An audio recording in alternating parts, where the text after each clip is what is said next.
You think you know what a grenade does? You think it's just another explosive tossed into a room? Think again. What I'm about to show you is not some Hollywood fantasy. This is the weapon that turned Afghan compounds into death traps. This is the tool that made Taliban fighters more terrified of a small metal cylinder than they were of airstrikes. This is the F-1 fragmentation grenade, and what it does to human beings in enclosed spaces will shake you to your core. 4,000 steel ball bearings, 30 grams of high explosive, 5 seconds of absolute psychological torture before detonation. The Australian SAS carried these into every corner of Afghanistan for 20 years, and the enemy learned to fear that metallic clatter more than any other sound of war. But here's what they don't tell you in the documentaries. Here's what the official reports carefully avoid mentioning. When this weapon detonates inside a mud brick room, those steel spheres don't just fly outward and stop. They ricochet, they bounce off walls at impossible angles, they turn geometry itself into an executioner. Why did American Special Forces start requesting access to Australian grenade stocks? What makes this weapon so terrifyingly effective that Taliban radio intercepts specifically mention the bearded ones with the small bombs? And why does the mathematics of this grenade create a killing pattern so perfect, so absolute that there are literally no safe corners? Stay with me, because what you're about to discover will change everything you thought you knew about modern warfare. The steel rain is coming, and by the end of this video, you'll understand exactly why this Australian weapon became the most feared close-quarters tool in the entire Afghan theater. This is the untold story of the F-1. This is the weapon they whisper about but never fully explain. And you're about to see exactly why. The metal canister hits the dirt floor with a dull thunk. 5 seconds of absolute silence follow. Then the air inside the mud brick room transforms into a horizontal blizzard of superheated steel traveling at bullet velocity. This is not Hollywood. This is not dramatic music and slow motion fire. This is 4,000 2mm ball bearings shredding everything with a pulse in a perfect 360-degree sphere of industrial violence. Welcome to the F-1 fragmentation grenade, the Australian answer to the question nobody wanted to ask. How do you clear an Afghan fighting position when the enemy would rather die than surrender? Between 2001 and 2021, Australian Special Air Service operators carried these cylindrical executioners into every godforsaken corner of Helmand, Uruzgan, and Kandahar provinces. The F-1 became their signature, their calling card, the thing that made Taliban fighters scramble for exits that didn't exist. American forces had their precision missiles and guided bombs. The Australians had something far more intimate, but this was just the beginning of the nightmare. The technical specifications read like a physics equation designed by someone who truly understood lethality. Manufactured by Thales Australia, the F-1 weighs exactly 375 grams. Inside that weight hides 30 grams of RDX high explosive mixed with 32 grams of paraffin wax to keep the compound stable. The explosive charge is not the horror show. The horror show is what surrounds it, more than 4,000 steel spheres, each measuring 2.4 millimeters in diameter, packed into the grenade's body with mathematical precision. When that charge detonates, those spheres don't just fly outward randomly like shrapnel from a broken bottle. They create a perfect killing geometry. The lethal radius extends 6 meters in all directions. The wounding radius reaches 15 meters. The maximum danger zone, where a single ball bearing can still punch through flesh and bone, stretches to 30 meters. This is not a weapon you throw and hope for the best.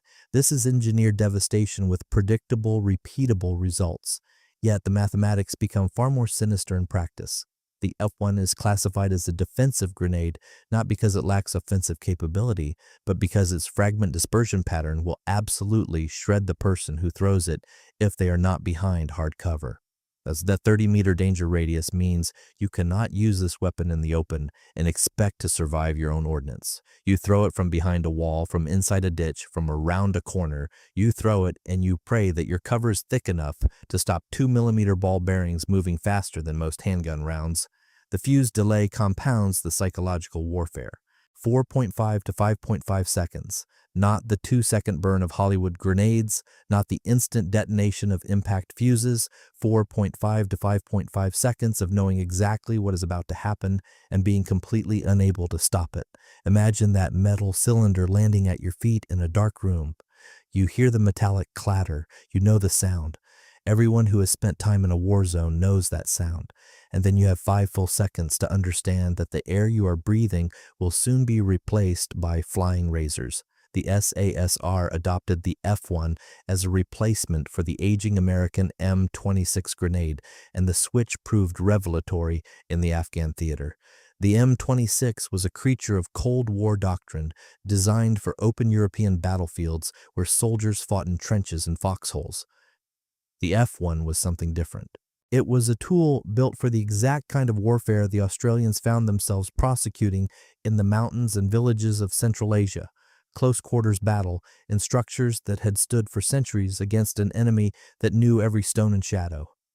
Taliban fighters learned to operate from fortified positions. They dug fighting trenches into hillsides. They reinforced mud brick compounds with sandbags and timber beams. They created networks of interconnected rooms where one gunman could hold off an entire assault force by simply moving from firing port to firing port. But the Australians had found the perfect answer to these tactics. Traditional breaching methods, where you announce your presence with flashbangs and clearing commands, gave defenders time to reposition or set up ambushes. The F-1 changed that calculation entirely. Australian operators developed a rhythm for compound clearing that turned the grenade into a force multiplier. They would breach an exterior wall with explosive charges, creating entry points while staying outside the structure's kill zones.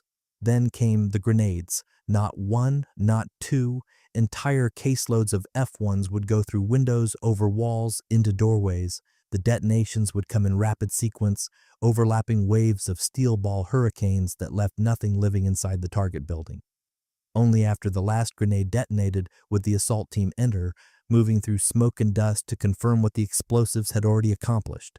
The genius, if you can call industrial-scale violence genius, lay in the F-1's internal construction. Those 4,000 ball bearings are not randomly scattered inside the casing. They are deliberately arranged to ensure complete spatial coverage when the charge detonates.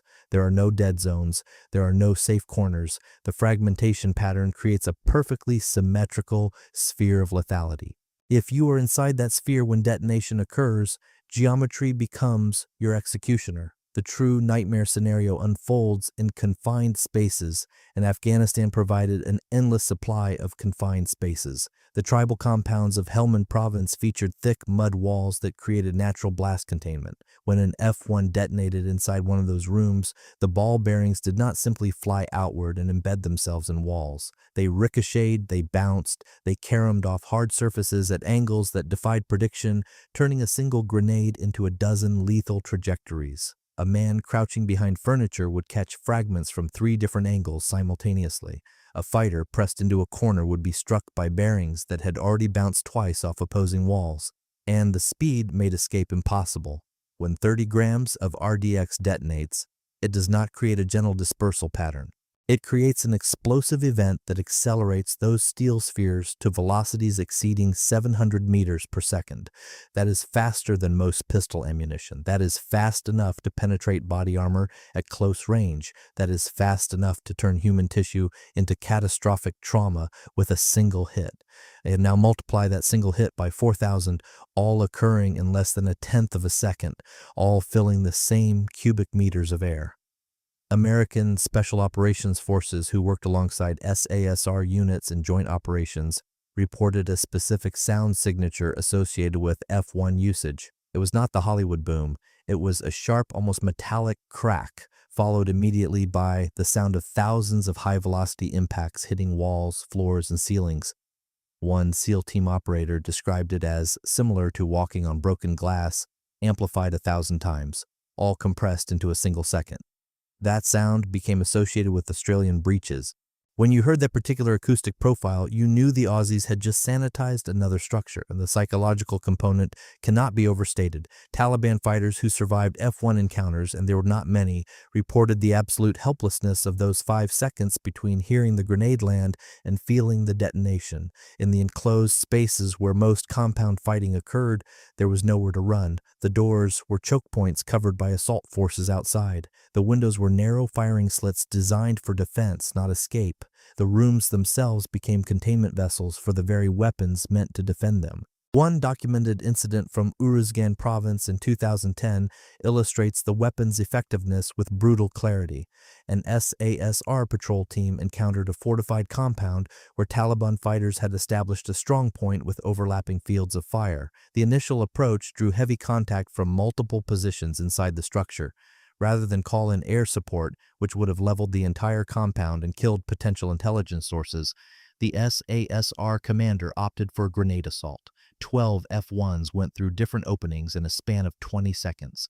The fragmentation detonations were so close together, they sounded like a continuous explosion. When the assault team entered 90 seconds later, they found 11 enemy fighters throughout the compound. Not one had made it to a door. Not one had successfully returned fire during the grenade sequence. The ball bearings had done their work with mechanical precision. The defensive classification of the F-1 created specific tactical constraints that shaped how Australian operators used the weapon.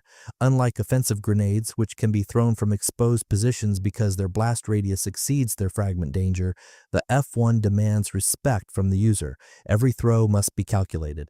Every position must provide hard cover. The thrower must account not just for the initial trajectory, but for where he will be when those 4,000 projectiles start flying. This limitation actually enhanced the weapon's reputation. It became a mark of professionalism, of tactical discipline. You did not throw an F-1 unless you knew exactly what you were doing and exactly where everyone on your team was positioned. Yet the mountains added an even darker dimension to its use. Afghan mountain warfare brought another level of horror to F-1 employment. The limestone caves that riddled the Hindu Kush mountains became natural strong points for enemy forces. These were not modern tunnel systems with reinforced walls and ventilation. These were geological formations, narrow passages that twisted through solid rock, dead ends that became natural ambush points. Clearing these spaces with conventional weapons meant exposing assault teams to murderous close-range fire. The F-1 solved that problem with terrifying efficiency. Throw the grenade into the cave mouth. Wait for detonation. The rock walls would channel and multiply the fragmentation effect, turning the cave into a sealed kill box. The ball bearings would ricochet until their kinetic energy was completely expended, striking every surface from every possible angle. There was no cover. There was only steel and stone and the mathematics of velocity. But the true horror was psychological, not just physical. The manufacturing process behind the F-1 reveals the deliberate engineering that makes the weapon so effective. Thales Australia does not simply pour ball bearings into a casing and call it finished. Each grenade undergoes quality control testing to ensure proper fragment distribution. The steel spheres are sized to maximize penetration while maintaining sufficient quantity for area coverage. Too large, and you get fewer projectiles with gaps in the fragmentation pattern. Too small and individual bearings lack the mass to cause significant trauma. 2.4 millimeters represents the mathematical sweet spot where quantity and lethality intersect. The explosive composition itself deserves examination. RDX, or Research Department Explosive, is among the most powerful military explosives in common use. It detonates with a velocity of approximately 8,700 meters per second, creating an instantaneous pressure wave that accelerates the surrounding ball bearings to their maximum velocity almost immediately. The paraffin wax mixture serves dual purposes. It desensitizes the RDX, making it safer to handle and less likely to detonate accidentally, and it helps bind the explosive to the steel spheres, ensuring more efficient energy transfer during detonation. And the operators who wielded this weapon developed an almost ritualistic relationship with it. Australian operators would check their grenade pouches before every compound breach, ensuring easy access and proper pin orientation. The act of pulling the pin and releasing the spoon became muscle memory, performed in darkness or under fire with the same casual precision as loading a magazine. These were not nervous conscripts lobbing explosives and hoping for the best. These were professionals who understood exactly what 30 grams of RDX and 4,000 steel balls would do to human beings in enclosed spaces. The enemy learned to fear the distinctive sound of an F-1 landing nearby. Taliban fighters began developing counter tactics, none of them particularly effective. Some tried to kick grenades back toward the throwers, a maneuver that worked in theory but required finding the grenade in darkness, judging its trajectory, and executing the kick before detonation, all within that 4.5 to 5.5 second window. Most who attempted this died in the attempt. Others tried to throw themselves flat and hope the blast would pass overhead, not understanding that fragmentation grenades do not create directional blast patterns. The ball bearings go everywhere. Lying flat simply presents a larger target surface for projectiles bouncing off the floor. The 6-meter lethal radius is calculated based on unprotected human targets in optimal conditions. In reality, that radius expands and contracts based on environment. In a tight mud brick room with stone floors, the effective lethal radius can double as fragments ricochet and maintain velocity longer than they would in open air. In a soft-walled structure with fabric or wood construction, some projectiles will punch through walls and continue traveling, while others will lose energy more quickly. The Australians learned to read environments, to understand how different structures would channel or absorb fragmentation, and to adjust their grenade tactics accordingly. But reading the environment was only half the battle. The 15-meter wounding radius encompasses a broader category of effects. Within the zone, the probability of being struck by at least one ball bearing approaches certainty, but the likelihood of that single impact being immediately fatal decreases with distance from the blast center. A fragment striking an arm at 12 meters might cause a through-and-through wound, painful and debilitating, but not necessarily lethal.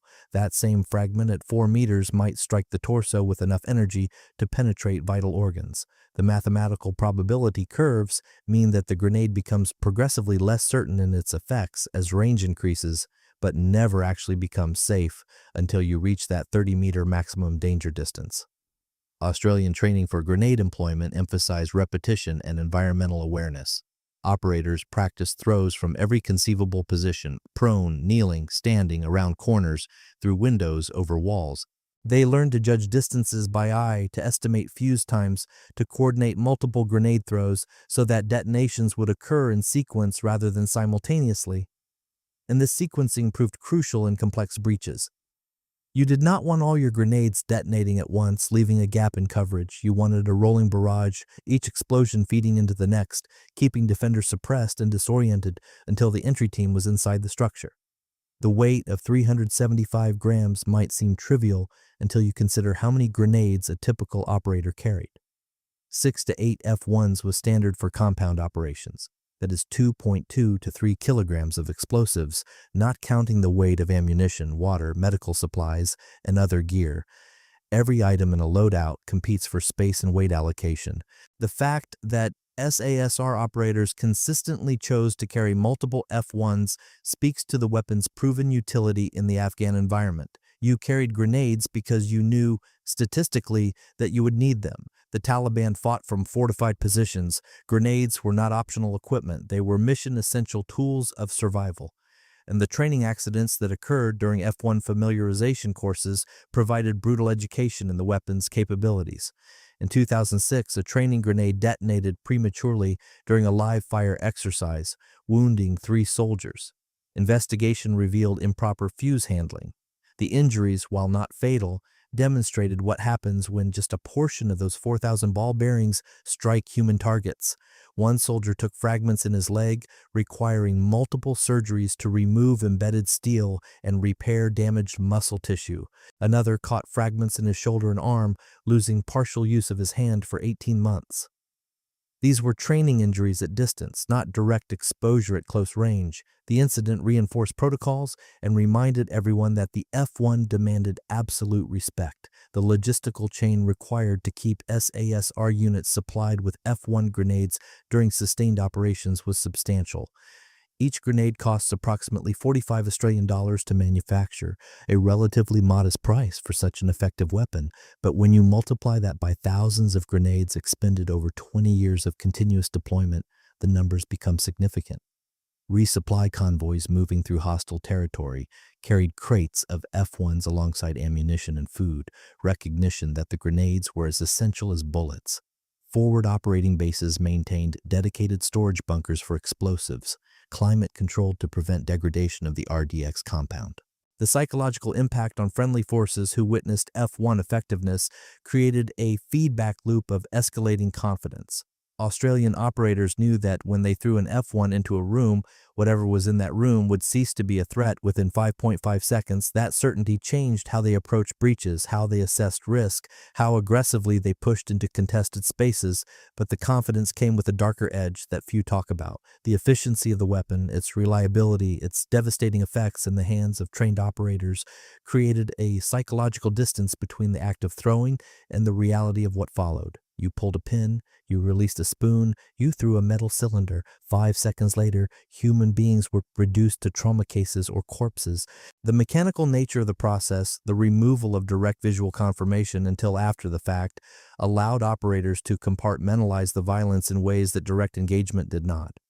And some psychological studies of combat stress suggest that this distance can be protective in the short term, allowing soldiers to function under extreme conditions without immediate emotional breakdown. The long-term effects are less clear and considerably darker. The F-1's effectiveness led to imitation and adaptation by other forces. American units operating in similar terrain began requesting access to Australian grenade stocks. British Special Forces evaluated the design for potential adoption. The reputation of the weapon spread through the international special operations community, carried by operators who had seen the results firsthand or heard the stories from trusted sources. Yet adoption remained slow, and the F-1 stayed uniquely Australian. Each nation has its own procurement systems, its own testing requirements, its own political considerations around weapons purchases. The F-1 remained primarily an Australian tool, which only enhanced its mystique. Enemy propaganda tried to portray the F-1 as evidence of Australian brutality, as proof that Western forces did not value Afghan lives. Taliban information operations posted photographs of grenade fragments recovered from attack sites, claiming these were evidence of war crimes. The narrative was predictable. Western powers using indiscriminate weapons against civilian populations, children caught in crossfire, families destroyed by foreign explosives. The propaganda ignored the context of how those grenades came to be used, the enemy tactics that necessitated such weapons, the careful targeting that preceded every breach. But propaganda is not concerned with context. It is concerned with emotional impact and political leverage. The reality documented by after-action reports and combat footage tells a different story. F-1 usage was not random. It was not indiscriminate. Every compound breach was preceded by intelligence gathering, by observation of patterns of life, by attempts to confirm enemy presence and minimize civilian casualties. The grenades were thrown into structures that had been positively identified as hostile positions after warnings were ignored or after taking fire from those positions. This does not make the violence clean or morally simple. War is never clean and rarely morally simple, but it does establish that the F-1 was employed with tactical discipline rather than wanton disregard. The environmental conditions of Afghanistan tested every piece of equipment, and the F-1 proved remarkably resilient. The extreme temperature swings from sub-zero nights to 50-degree days did not affect fuse reliability. The fine dust that infiltrated every sealed container did not interfere with detonation mechanisms. And this reliability was not accidental. The rough handling inevitable in combat operations, grenades bouncing in pouches during vehicle patrols or mountain climbs, did not cause premature detonations. This reliability was the result of rigorous testing and quality control by Thales Australia, the product of decades of explosive engineering experience. The acoustic signature of an F-1 detonation became a marker of Australian presence in specific areas of operation. Taliban fighters in Uruzgan province learned to distinguish between American breaching charges, which produced deeper, more prolonged blasts, and Australian F-1 sequences, which created those distinctive rapid-fire cracks. Radio intercepts occasionally captured enemy communications referencing the bearded ones with the small bombs, a description that matched SASR appearance and grenade tactics. This fear, while perhaps overblown in some Taliban messaging, was grounded in real experiences. Units that had encountered F-1 assaults knew what to expect, and that knowledge did not make the experience any less terrifying. The maximum danger distance of 30 meters created interesting tactical puzzles for assault force positioning. In urban environments where buildings are closely spaced, 30 meters can encompass multiple structures. Operators had to ensure that not only their own team was in hard cover, but that any adjacent friendly units were aware of grenade employment and similarly protected. This coordination required discipline and communication, usually handled through pre-mission briefings where breach points and grenade impact zones were mapped out in advance. The complexity of these calculations performed under fire and in split-second timeframes speaks to the level of training SASR operators received, yet even training could not prepare them for what came next in some engagements. The steel ball bearings themselves are not exotic materials. They are standard industrial products, manufactured to tight tolerances for use in machinery and mechanical systems. What makes them lethal is not their composition but their velocity and quantity. A single 2.4 millimeter steel sphere thrown by hand would barely break skin. That same sphere, accelerated to 700 meters per second by an explosive charge, becomes a penetrating projectile capable of punching through bone. Multiply that by 4,000, and you create a weapon system where redundancy ensures effectiveness. Even if half the projectiles miss or are stopped by obstacles, 2,000 ball bearings are still hitting the target zone. The fragmentation pattern creates injuries that are characteristically distinct from bullet wounds. A high-velocity rifle round creates a temporary wound cavity through hydraulic shock, causing tissue damage beyond the actual projectile path. A ball bearing from an F1 creates a smaller permanent cavity, but in far greater numbers. Victims of close-range F1 detonations do not have single-entry wounds. They have dozens or hundreds of impact points, each one a potential source of bleeding, infection, or organ damage. Medical treatment for such injuries is extraordinarily difficult, especially in austere environments where surgical capabilities are limited. The Taliban operated with minimal medical infrastructure.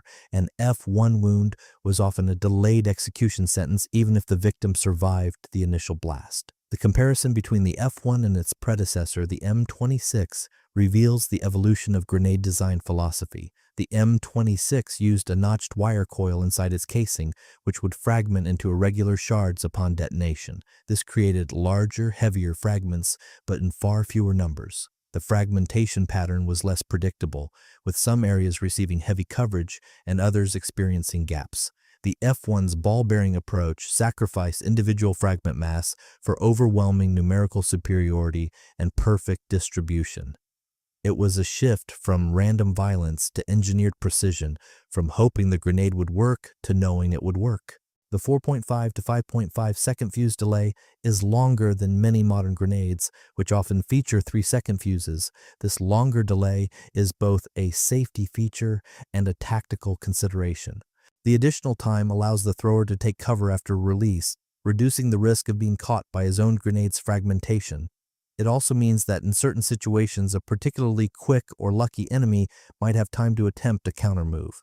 In practice, those attempts rarely succeeded. 5 seconds sounds like enough time to react, but in the chaos and sensory overload of close combat, with adrenaline flooding your system and fear narrowing your cognitive function, 5 seconds can feel like milliseconds. By the time your brain processes the sound of the grenade landing, registers what it means, and begins to formulate a response, 3 seconds have already elapsed. The training progression for F1 employment started with dummy grenades, inert replicas with identical weight and handling characteristics. Soldiers would spend hours practicing pulls and throws until the motion became automatic. Only after demonstrating consistent proficiency would they progress to live throws in controlled ranges. The first time you throw a live F1, knowing that the metal object leaving your hand contains enough explosive power to shred everyone in a small room, creates a unique psychological imprint. Some operators describe it as empowering, others describe it as sobering, most describe it as both. The regulatory classification of the F1 as a defensive weapon rather than an offensive one has implications beyond just user safety. International humanitarian law makes distinctions between weapon types, and defensive weapons generally receive less scrutiny than offensive systems that can project violence over longer ranges. And the F1 occupies a legal space where it is clearly lethal, but also clearly designed for close-range defensive employment rather than area denial or offensive bombardment. This classification helps streamline its adoption and deployment, avoiding some of the bureaucratic hurdles that more controversial weapon systems face. The sound of an F-1 detonating inside a structure is difficult to describe to someone who has never experienced it. The explosion itself is relatively modest, a sharp crack rather than a thunderous boom. But immediately following that crack comes a sound like 1,000 hammers striking metal simultaneously, the ball bearings impacting every surface in the room at once. That secondary sound, the fragment storm hitting walls and floors and ceilings, lasts longer than the initial blast and carries its own psychological weight. It is the sound of space being filled with violence, of air being displaced by metal traveling too fast to see. The legacy of the F-1 in Australian military history is still being written. The grenade saw use in every major engagement SASR forces participated in during 2 decades of Afghan operations. It became as much a symbol of Australian special operations capability as the distinctive sand-colored patrol vehicles or the long beards the operators grew. Veterans speak of the F-1 with a mixture of professional appreciation and grim acknowledgement. It was a tool that worked. It saved lives, Australian lives. It also ended lives, enemy lives, with mechanical efficiency. These truths exist simultaneously and uncomfortably. The manufacturing contract with Thales Australia ensures that F-1 production continues. With grenades being manufactured for both domestic use and potential export, the design has proven itself in the most demanding test environment possible. Sustained combat operations against a determined enemy in hostile terrain. That operational validation carries weight in defense procurement circles. Nations looking to equip their special operations forces with reliable fragmentation grenades have a proven model to examine. Whether they choose to adopt it depends on factors ranging from budget constraints to political relationships to existing stockpiles of other grenade types. But the weapon's reputation speaks for itself in ways that procurement documents cannot capture. The 4,000 steel spheres inside each F-1 represent a design choice that prioritizes coverage over penetration. A grenade using fewer but larger fragments might create more severe individual wounds, but would leave gaps in its kill zone.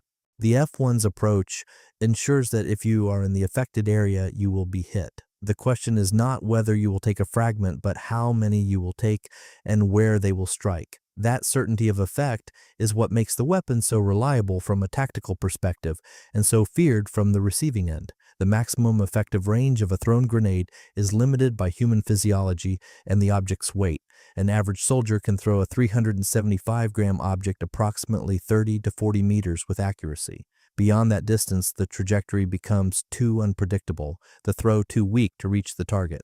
This means that grenade employment by its nature requires closing to relatively short ranges. You cannot stand off at 100 meters and throw grenades at enemies. You must move close, expose yourself to potential return fire, commit to the breach. The F-1 does not eliminate risk. It changes the risk calculation by making the outcome more predictable once the grenade is thrown. The integration of F-1s into broader tactical systems demonstrates how special operations forces build layered approaches to problems.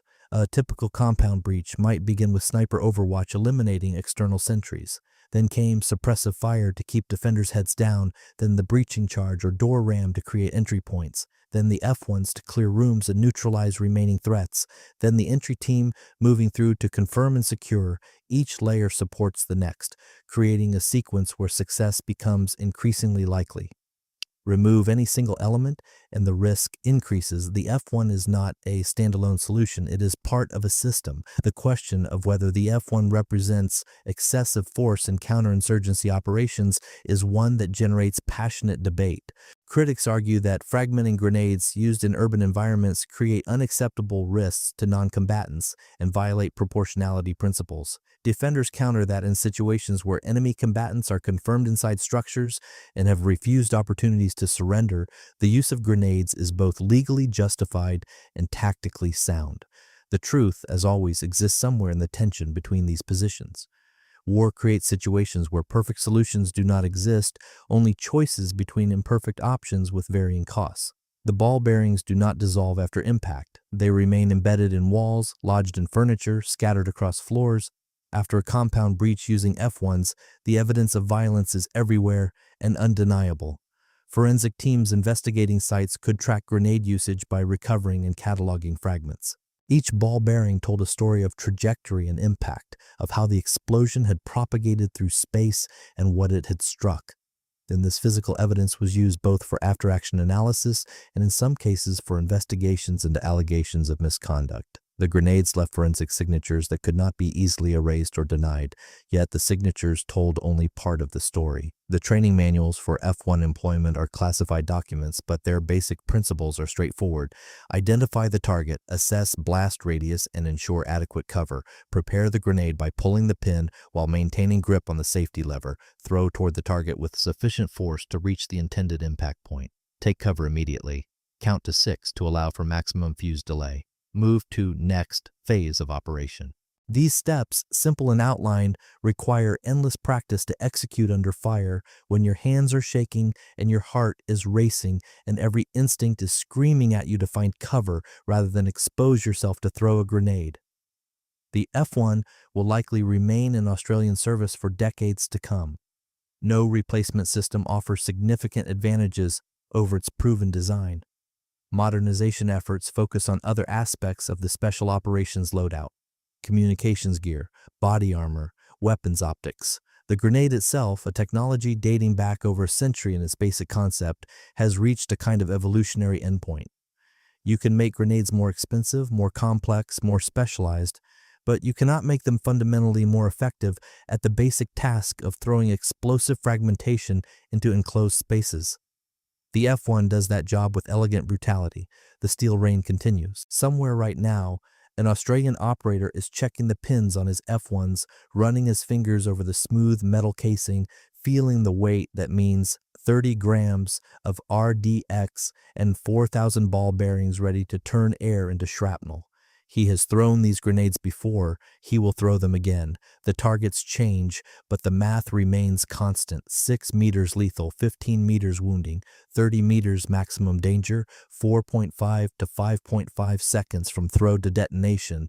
These numbers are not abstractions. They are the measured dimensions of violence, the engineering specifications of how Australians clear rooms when talking is over, and the only language left is explosive force multiplied by steel velocity. That is the legacy of the F1. That is the tool that turned Afghan compounds into temporary hells where geometry and physics conspired to make survival impossible.